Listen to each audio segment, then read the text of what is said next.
And good morning, YouTube. Needlebender 785 Florida, and welcome to the weekend with just a update and progress video on my single tube 4cx3000 all band tune by wire amplifier, as I call it now, the little tsunami project.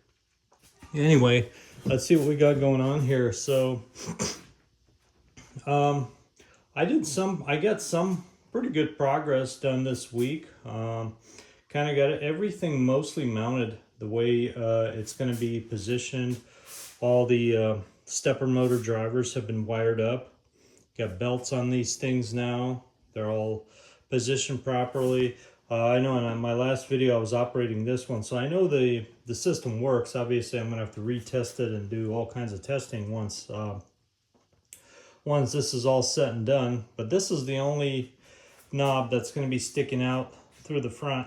That's our rotary encoder, and that's going to be the multi-function tuning knob for everything on this. Actually, I got my roller inductor mounted, and as you can see, I went with this design.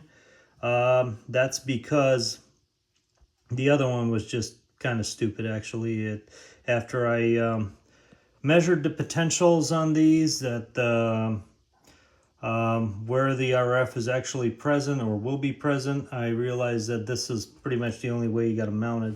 And the thing to mention on this is you do have to you can't just mount these in one axis, and then this is as you know, an axis of an inductor. So your 10-meter coil, which is this is our tune capacitor, is going to sit right here. It's going to have three 3-inch turns, just like your 3cx3000. That's your 10-meter coil. That has to be thicker, and it has to be, it cannot be positioned in the same way as this is.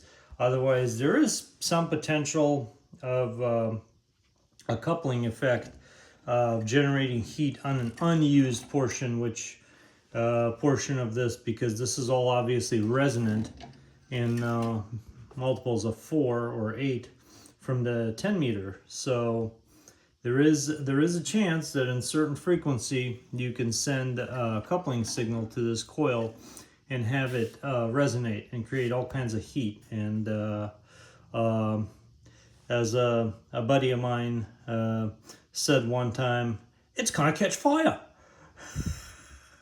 Anyway, it's all good fun, but so for that, to prevent that from happening, you have 3 different axes. Obviously, you can mount stuff, and you can mount a coil vertically, axis this way and axis this way. So you kind of have to alternate with your coils when you're dealing with similar resonant frequencies and unused portions of coil that are going to be now if you're just using the entire coil, like on the 80-meter, you have no unused portion. The signal travels through the entire length, or for the most part the entire length.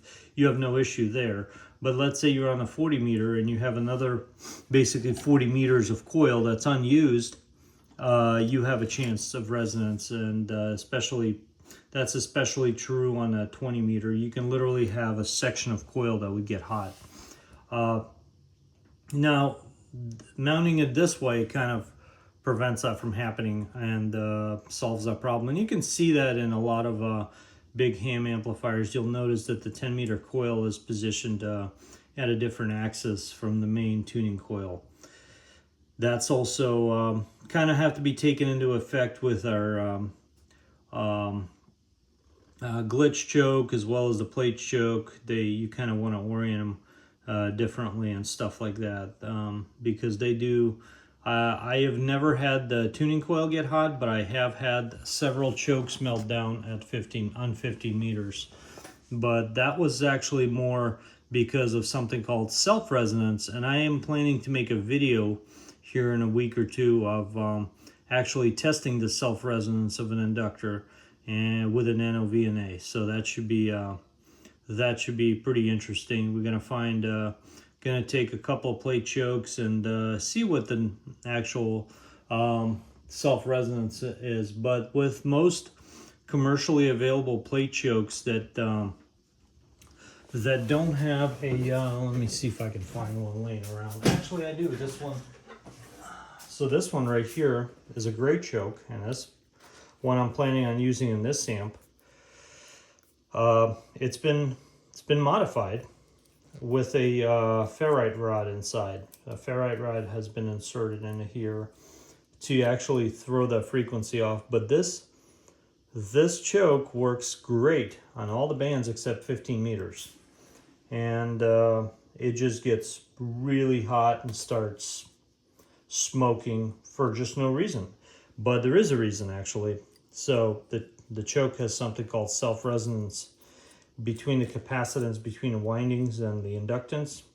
It creates a tuned circuit and starts to get hot. So as you'll notice, some commercially available from like Henry amps, you'll see chokes that are wound in little sections with a little gap in between, usually 3 sections. That puts the resonant frequency there. There is a Henry choke that they sell on eBay. It's like $80, so it's not cheap.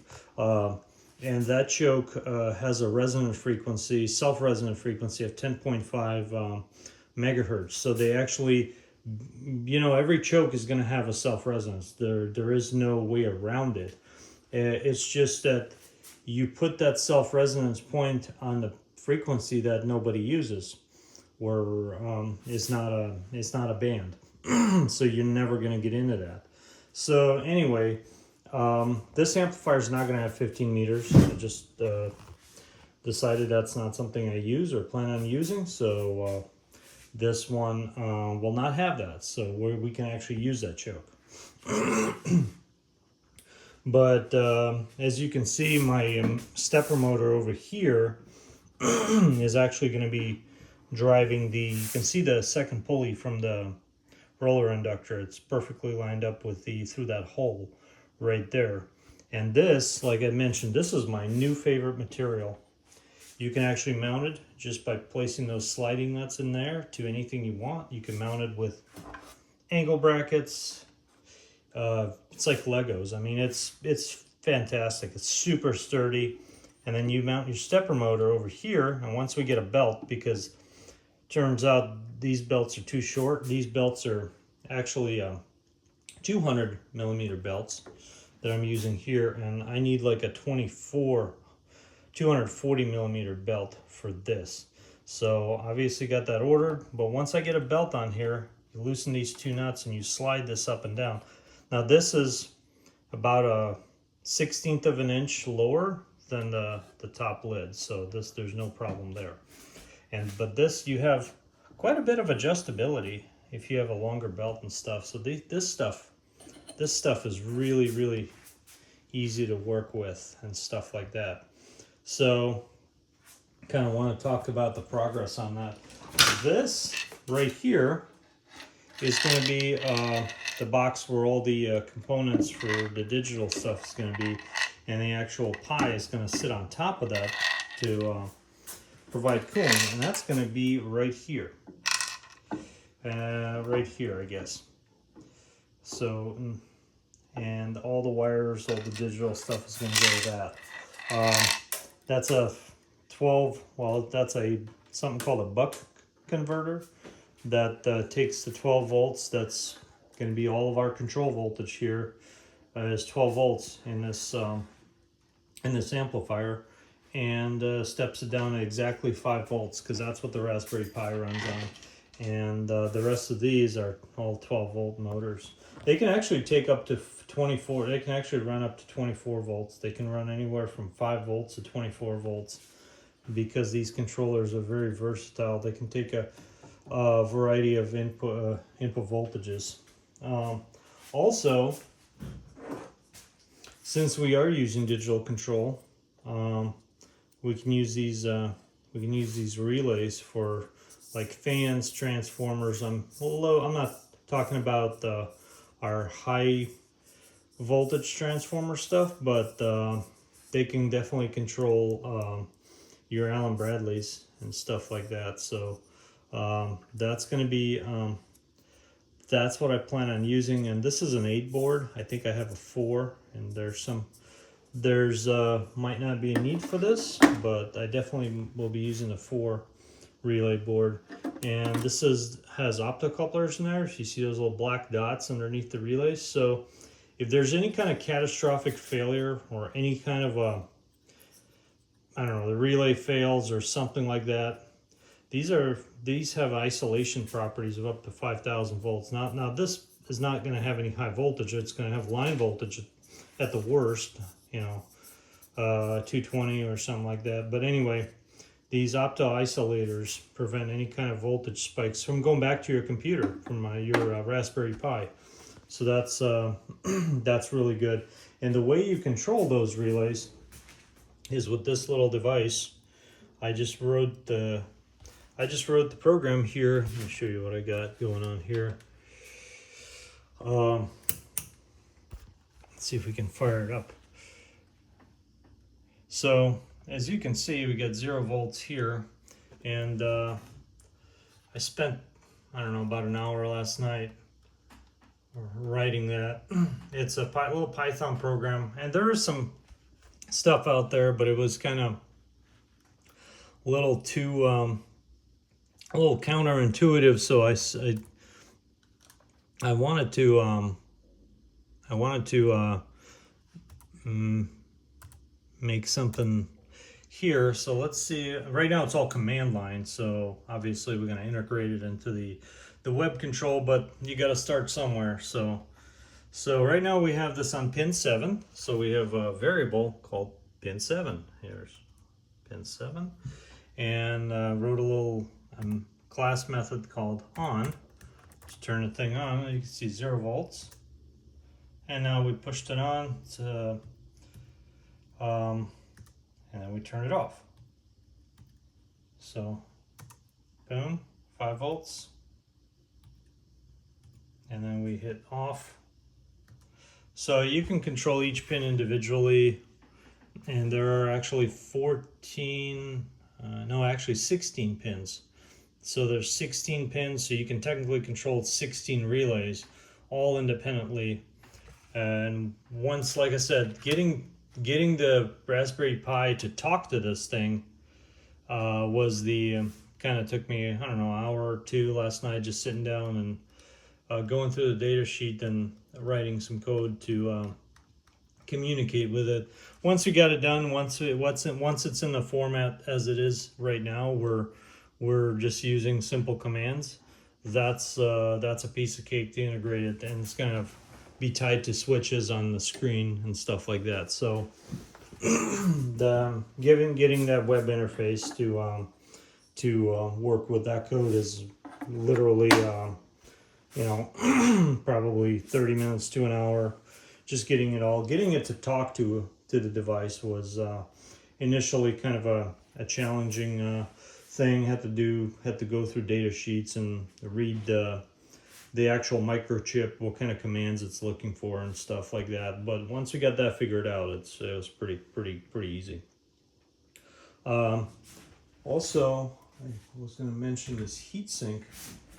Where did this heatsink? So the big heatsink, the relays are probably going to be here somewhere, and the big heatsink is going to be right here. It's kind of going to sit right there, and that's where the screen and grid IGBT transistors are going to sit, and they generate a lot of heat because they're always on. Well, once the amplifier is turned on, and they always dissipate heat to regulate voltage. So they're going to be kind of in a path of air currents and stuff.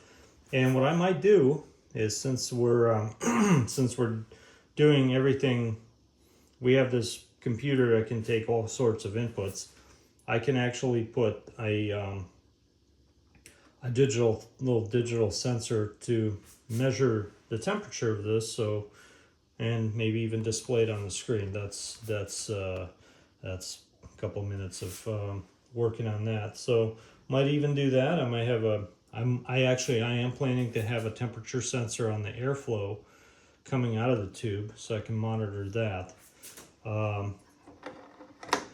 As far as also There's also going to be no timers here, no timers whatsoever on this build, and that's because we can build all that into the software. When you push the, for example, the